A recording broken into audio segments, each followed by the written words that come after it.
Etymology nerd does a lot of slang origins. Wait, is that the dude I'm thinking of on Instagram? He's a dude with glasses and he talks really fast, but he's not annoying. Dude, I'm addicted to this dude's videos. It is genuinely fascinating.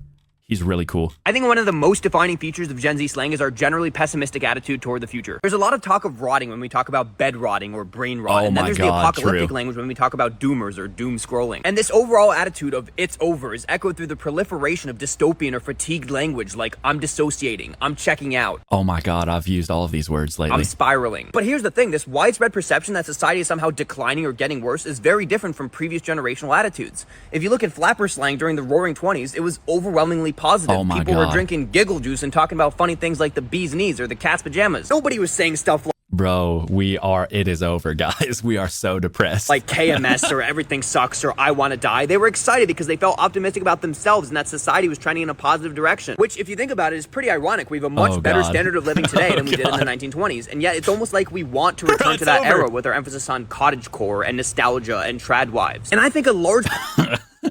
I'm not gonna lie. The shift back to the trad wife, it's been kind of nice, guys. I'm not gonna lie. I saw Lena was doing some cooking trad wife stuff the other day. It's not that bad, guys. Part of this angst is the feeling that we don't control our own narratives anymore. Everything's run by big political or corporate forces. It's out of our hands. We can't do anything to stop global warming or the constant school shootings. So it's no wonder we're stuck in this pervasive sense of catastrophe fatigue. Bro, very true, actually. The craziest thing about the Chad memes or the Karen memes is that we're seeing an entirely new genre of literary archetypes evolve before our eyes. Like, if you go back to Spain in the 1630s, the character Don Juan became so synonymous with the idea of a serial womanizer that his name was used as a placeholder for that type of character and spawned countless literary adaptations. Same thing with Judas being a betrayer, Romeo being a passionate lover, or Adonis being a handsome man. Oh my God. Wait, that's so true. That's what Chad is. Oh my God. Names used to describe a recurring type of character. And if you think about it, I didn't know there was like classifications for all these words, bro. I just thought they were memes. Chad and Karen are also recurring characters, just in memes instead of books. Weird. They've become substitutions for the ideas they represent. Now, we've sort of been doing this in popular culture for a while. Bro, the name so Einstein, cool. for example, is used synonymously with the word genius, while the name Joe stands in for an average everyday person. This is kind of like how we create placeholder names, like John Doe for an unknown man, or Acme for an unknown corporation. But you can also create placeholder nouns for unknown items, like thingamabob, or widget, or John in Philly slang.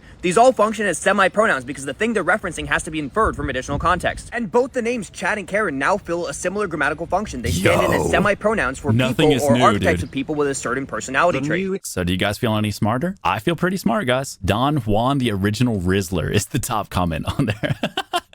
It's so funny because like he goes so in depth and goes so nerdcore on all of these like etymology things, but all of his comments are just brain rot like Zoomers. Imagine Karen's response to be calling a semi-pronoun. That's true, actually.